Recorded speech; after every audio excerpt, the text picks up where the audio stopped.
ሰላም ሰላም ውድ ቤተሰቦቼ እንዴት ናችሁ? እኔ በጣም ደህና ነኝ፣ እግዚአብሔር የተመሰገነ ይሁን። ዛሬ ደግሞ ጆርዳን ላሳያችሁ።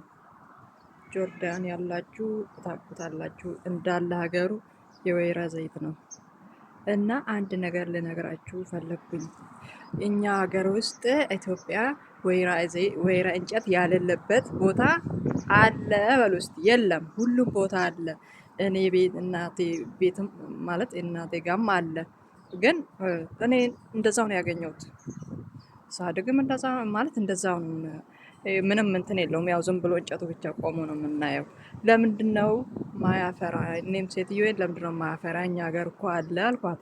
ከዛን እናንተ ስሩን እንትን አትሉም አትኮተክቱትም፣ ስሩን አታጸዱም፣ ለዛ ነው ማያፈራ አለችኝ። እና እውነቷን ነው። ስሩ ሳር ነው፣ እንጨቱ ብቻ ይቆማል፣ ለዛ አያፈራም። እና እሱን እኮ በአመት አንዴ ነው የሚያፈራው፣ ልክ እንደሌላው እንትን ማለት ነው። በጣም ውድ ነው ዘይቱ። ለብዙ ነገር ይጠቅማል፣ ለምግብ ይጠቅማል፣ ለመድኃኒት ይጠቅማል። ግን እኛ ምንድን ነው ችግራችን? አናጸዳም። ስሩን እናጽዳውና ኢትዮጵያ ያላችሁ ማለት ነው፣ ስሩን አጽዱት፣ እረሱት። መኮትኮት ነው፣ ውሃ ማጠጣት እንኳን አያስፈልግም። እኛ ጋር ዝናብ ስላለ እነሱ ውሃም ያጠጣሉ በየጊዜው።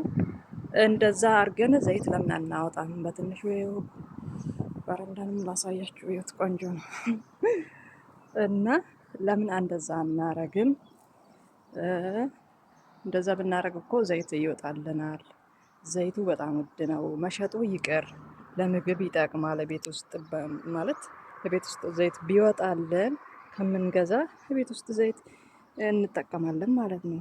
እንደዛው ደግሞ በሰፊ የሚታረስ እንትን የሚል ከሆነ ይሸጣል። በጣም ውድ ነው የሚሸጠው፣ እንደ ሌሎቹ ዘይት አይደለም። የወይራ ዘይት ውድ ነው። እና እስቲ እንደዛ እናድርግ። እኔም ኢትዮጵያ ከገባው አለ የእናቴ ጋ አለ። ስሩን አጸደዋለሁ እንዳለችኝ ያደርጋለሁ። ዘይት ደግሞ ማውጣት የሆነ ማሽን ያስፈልጋል።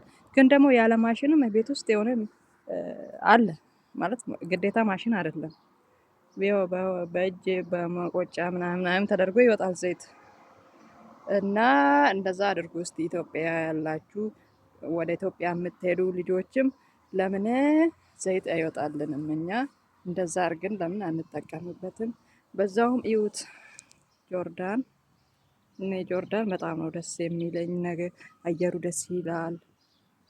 ብቻ በቃ እንደምታዩት ነው፣ ደስ ይላል። ቆንጆ ሀገር ነው።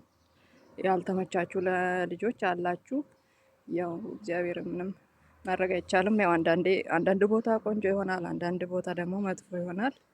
ያለ ነሱ እግዚአብሔር ከእናንተ ጋር ይሁን። ሰዎቹ የከፉባችሁ ልጆች ማለት ነው። እና እንደዛ አድርገን ዋና ነገሩ ምንድነው? ዘይት ራሳችን ለምን አናወጣም ነው። በውድ ከምንገዛ ትንሽዬ ጠርሙስ ስንት ብዙ ውድ አይደል የሚገዛው? እሱ ከሚሆን ቤት ውስጥ እንደውም ትከሉት ብዙ። እኔ አሁን ከዚህ ልግባ፣ እግዚአብሔር በሰላም ወደ ሀገር ያስገባኝና ተክላለሁ። እንደውም ያኛውንም በፊቱንም ስሩን እንኮተኮታለን። ምን ችግር አለው? ይታረሳል፣ በበሬም በምንም ይታረሳል። ከዛን ስሩን እንትን ማለት ነው፣ የሆነ ማዳቃል እንደ ማዳቃል ነገርም ያደርጉታል። እሱም ቀላል ነው። ከዛን ዘይት ይወጣልናል።